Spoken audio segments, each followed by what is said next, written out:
The euro markets are falling deep into a recession and then will head into a depression. This is because of the failed policies of the EU. I'll go in today why this is the beginning of the end. Right now what we have is German GDP stalling in the second quarter. That's according to the Bundesbank. And they had the audacity to claim that this was a weather-induced boom in the first 3 months of the year. They suggest that economic contractions and expansions can be due to the weather. Now, while it can have some impact, their monetary and fiscal policies have significantly more impact, but of course they never admit that.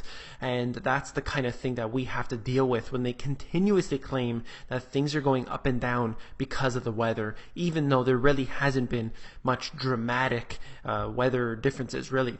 The ECB gets ready to pump cash into the Eurozone as fears rise over the recovery. And they are set here to print $1 trillion worth of euros, and it's going to make its way not into the hands of the citizens. Of course, it's just going to end up pumping up the banking system. That's what it always does. I did a video about this recently.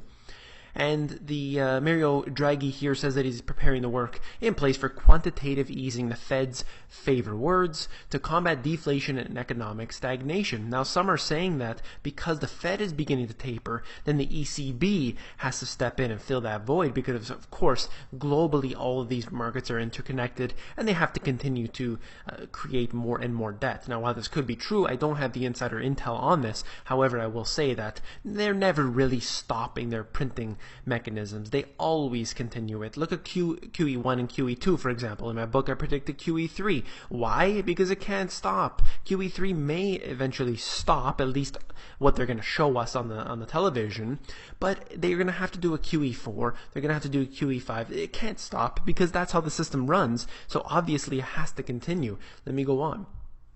Rising tension over Ukraine forces down the European markets. Now, the euro market as a whole is suffering, and the whole reason why this is happening is because of the EU being a failure itself. How can you have all of these different countries, different sizes, and all of this sort of dynamics using one single currency, using one single interest rate? It is the failure itself right there that is the problem. You have one central bank dominating and dictating the policies of all these countries. It doesn't work. So then you have these problems that exist, and they go out here and they're trying to blame the weather, and they're trying to blame the tensions that occur, for example, here with the Ukraine issue, and this is becoming a problem.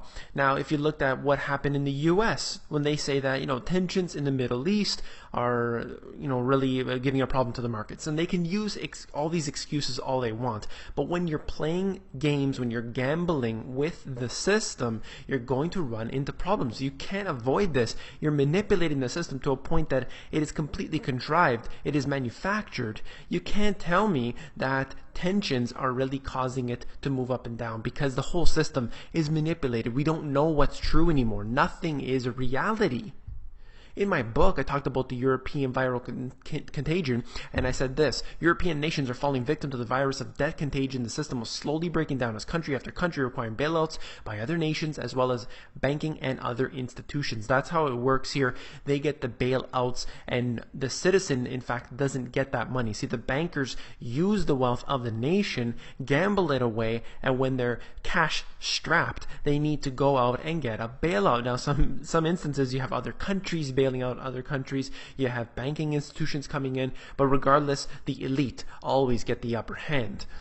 Fed survey, 40% of households showing signs of financial stress. Now, I'm showing you this as a U.S. statistic, obviously, and so will the next one, but I'm basically just showing you how this is a worldwide phenomenon. You can't hide in anywhere in this world anymore because of globalization. 40% of households are having financial stress. They can't keep up because they're completely in debt.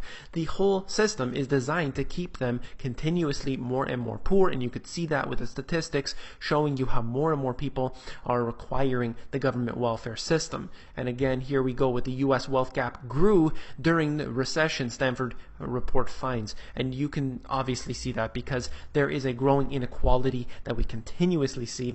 You look at the CEO bonuses, how they get multi-million-dollar bonuses, and it is pretty ridiculous. Pretty obvious, actually, when you see who's really getting the bailouts, who's controlling the whole system, who gets the tax breaks, who, like Warren Buffett, says you need to tax the rich and then is exempt from all of them, who gets a bailout himself. It is a joke. This system requires real monetary reforms where we can get the big business out of it, where all of the lobbying and all of the campaign contributions can be washed away, and we can have a system based on actual reality. However, it doesn't seem like that's the case. I hope you like this information, and if you do, please give me a thumbs up, and don't forget to subscribe to these videos. It's very important to be a subscriber, so you make sure to get all the intel here. And if you want more intel, if you want the best stuff, it's at the Insiders. The Money GPS Insiders is a free thing that I give out. It is at themoneygps.com. You scroll down to the bottom, you fill in your email address, and you get occasional emails from me with good, short, concise info.